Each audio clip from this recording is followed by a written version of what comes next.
நீங்க சொல்றதெல்லாம் எனக்கு புரியுது மேடம். அது வந்து மூளையை பாதிக்குது. நார்மலா இருக்கக்கூடிய குழந்தைகள் மூளைக்கும் மொபைல் பார்த்து வீணா போகிற அடிக்ஷன் ஆன ஒரு குழந்தையுடைய மூளையுமே உருவ அமைப்புல நிறைய மாறுதல்கள் இருக்குன்றது வரைக்கும் இன்னைக்கு நிரூபிச்சிருக்காங்க. சோ எப்படிதான் அந்த அடிக்ஷனை நாங்க நிறுத்துறது மேடம் அப்படின்னா, எப்பயுமே குழந்தைகள்கிட்ட நம்ம ஒரு பிஹேவியர் வரணும்னு நம்ம எதிர்பார்க்கிறோம் அப்படின்னா அதை முதல்ல நம்ம வர வச்சுக்கணும். சோ ஃபார் சம் டிப்ஸ் நான் சொல்றேன். மொபைலை தவிர்க்கவே முடியல அப்படின்னா குழந்தைகள் இல்லாத நேரத்துல அந்த மொபைலை நீங்க பாருங்க. வீட்டுக்கு குழந்தைகள் வந்துட்டாங்கன்னா ஸ்ட்ரிக்டா 2 நாளைக்கு அழுவாங்க, 2 நாளைக்கு மூஞ்ச தூக்கி வச்சுப்பாங்க, 3 நாள் ஆகட்டும், 1 வாரம் ஆகட்டும், சாப்பிடலன்னா கூட பரவாயில்ல, அந்த ஹாபிச்சுவலுக்கு வந்துருவாங்க. நீங்க 1 வாரம் ட்ரை பண்ணுங்க. போனை வச்சு பூட்டுங்க. இல்லைன்னா சிம் கார்டை எடுத்து நீங்க இந்த பழைய நோக்கியா மொபைல் விற்கும், சாம்சங் நோக்கியால சின்ன மொபைல் கிடைக்குது, உங்க சிம் கார்டை போட்டுக்கோங்க. வைஃபை ஆன் பண்ணி உங்களுக்கு யூசேஜுக்கு மட்டும் பசங்க இல்லாத நேரத்துல நீங்க யூடியூப் பாருங்க, இன்ஸ்டாகிராம், வேற வழியே கிடையாது. என்னுடைய குழந்தைகளுக்கு ட்ரை பண்ணி இப்ப 1 வருஷம் ஆகுது. பிள்ளைகள் மொபைல்ன்றதே கிடையாது. ஹோம்ஒர்க் வரைக்கும் நான் தான் பார்ப்பேன். குழந்தைகள் என்னுடைய நாலேஜ் இல்லாம என் மொபைலை எடுக்க மாட்டாங்க. நான் வந்து மொத்தம் 2 மொபைல் வச்சிருக்கேன், லேப்டாப் யூஸ் பண்றேன். கேட்ஜெட் யூஸ் பண்ணாம என்னோட ஃபீல்டுக்கு நான் இருக்கவே முடியாது. பட் ஆனா என்னுடைய குழந்தைகள் யூஸ் பண்ணி கையில தோல் உரியிற அளவுக்கு ஆனாங்க. தோல் உறிஞ்சு போற அளவுக்கு ஹீட்ல கையிலயே மொபைல வச்சுட்டு, அப்போ நான் முடிவு பண்ண ஒரு விஷயத்தை தான் அப்ளை பண்ண சொல்றேன் உங்களையுமே. நான் ஒரு சின்ன மொபைல் வாங்கினேன், குழந்தைகள் இருக்கிற நேரத்துல யூஸ் பண்ண மாட்டேன். ஒரே ஒரு நாள் அட்வைஸ் பண்ணேன். திரும்ப அவங்க ஸ்கூல் விட்டு வந்து ஒரு 10 நிமிஷம் பார்த்தாதாமா எனக்கு ரிலாக்ஸா ஃபீல் ஆகுதுன்னாங்க. No no, not allowed. நீ தலைகீழ நின்னாலும், நீ அப்படியே வெறிச்சு செவுத்த பார்த்துட்டு இருந்தாலும் பரவாயில்ல. ஒரு பேரண்ட் குழந்தைய அழைச்சிட்டு வந்திருந்தாங்க, கவுன்சிலிங்காக அழைச்சிட்டு வந்திருந்தப்ப அவ செத்த வெளியில வெயிட் பண்றா. அவளை பத்தி பேரண்ட் டிஸ்கஸ் பண்ணோம். டக்குன்னு அவகிட்ட என்னமா, பிள்ளை தனியா தானே உட்காந்துருக்கா, அப்பா பண்றாரு, தனியா தானே உட்காந்து மொபைலை கொடுத்துட்டு வந்துடுறேன் மேடம் அப்படின்ட்டு போறாரு. மொபைல் வச்சுட்டு உட்கார்ந்து இருக்கட்டும், நாங்க பேசிடுறோம். தனியா உட்கார்ந்து இருந்தா இப்ப என்ன, செவுத்த நம்மளாம் அப்படித்தானே இருந்தோம், ஓட்ட பார்த்துட்டு தானே உட்கார்ந்து இருந்தோம். ஓட்ட பார்த்துட்டு சிந்தனை பண்ணது தானே இன்னைக்கு நான் பேச்சாளர் ஆயிருக்கேன். எவ்வளவோ விஷயங்கள், இந்த ராணி குமுதம் அத்தனை புக்ஸ் இருக்கும், குடும்ப மலர்ல நான் படிச்சேன். 6th ஸ்டாண்டர்ட் 8th இன்னைக்கு ஃபேமிலி கவுன்சிலரா இருக்கேன். எதனாலனா அப்ப படிச்ச விஷயங்கள், பதிஞ்ச விஷயங்கள் தான். அப்ப வீட்டுல என்னென்ன புக்கு கிடைக்குதோ எடுத்து படிக்கணும்னு தோணும். ஏன்னா போர் அடிக்குது. இன்னைக்கு குழந்தைகளுக்கு போர் அடிக்கிறதுக்கே நம்ம விடுறது இல்ல. சோ பேரண்ட்ஸ், நீங்க முதல்ல உங்களுடைய பிஹேவியரை சேஞ்ச் பண்ணா மட்டும்தான் குழந்தைகள் மாறுவாங்க. சரியா?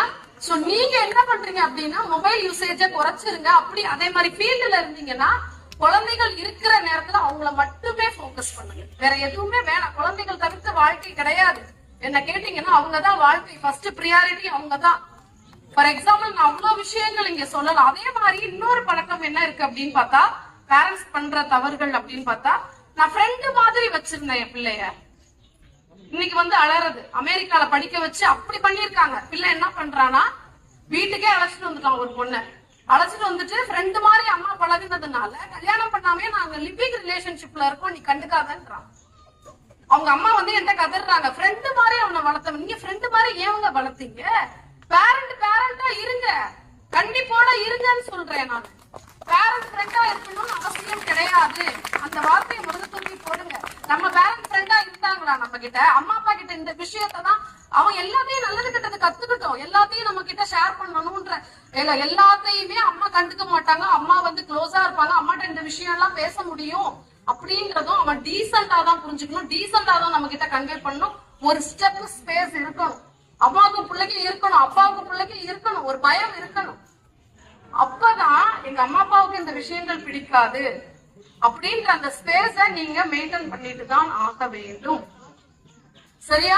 சோ இந்த 2 முக்கியமான டிப்ஸ் நான் சொல்லியிருக்கேன். இந்த கேட்ஜெட்ஸ நீங்க டோட்டலா விடுறதுக்கும், அண்ட் பேரண்ட்ஸ் இந்த மார்னிங் நீங்க ஸ்கூலுக்கு கிளப்பும் பொழுது படுற அவஸ்தை வந்து விவரிக்க முடியாத வரிகள்.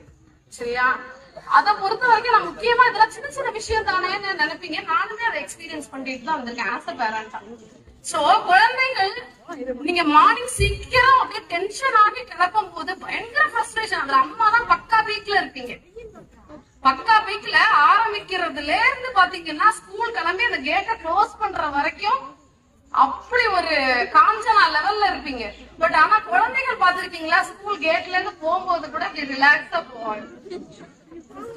நீங்க ஹைப்பர் டென்ஷன்ல இருப்பீங்க, பட் அவங்க அவ்வளவு ரிலாக்ஸா இருப்பாங்க. ஏன்,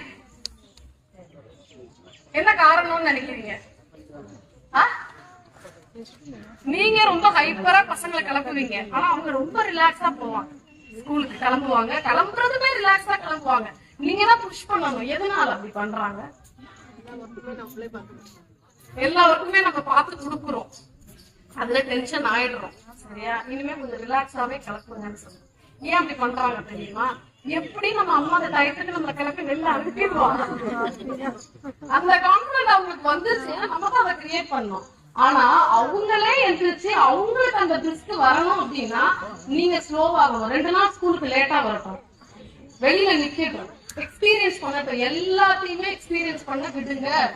பர்ஃபெக்ஷனா எதிர்பார்க்காதீங்க. முதல்ல அன்பர்ஃபெக்ஷனா ஆகட்டும், அதை அனுபவிக்கட்டும், அவமானப்படட்டும், திருப்பி அந்த புத்தி வரட்டும். நம்மளாம் அப்படித்தானே வந்தோம். எத்தனை நாள் பஸ்ல ஏறி அங்க மோதி இங்க இடிப்பட்டு ஸ்கூல் கேட்ல போய் நின்று ஹெச்எம்கிட்ட திட்டு வாங்கி கெட்ட வார்த்தைகள்லாம் திட்டு வாங்கிருப்போம். நீங்க யாரையும் ஸ்டூடெண்ட்ஸ் அந்த மாதிரி டீச்சர்ஸ் திட்ட முடியாது. நம்ம வாங்கி கிளீனிங் பனிஷ்மெண்ட், வெளியில தரையில மண்ணுல உட்கார வைப்பாங்க, நீ லேட்டா தானே வந்தது. சோ அந்த பனிஷ்மெண்ட் நமக்கு ஒரு ஒழுக்கத்தை கற்றுக் கொடுத்தது இல்ல, அது நம்மளுமே பண்ணுவோமே. கொஞ்சம் 2 நாள் வெயிட் பண்ணுங்க, எதுவுமே தலைமுறைக்கு போறதே கிடையாது. சோ இது ஒரு டிப்ஸ். இனிமே ரொம்ப நீங்க காலையில 3/4 பெண்கள்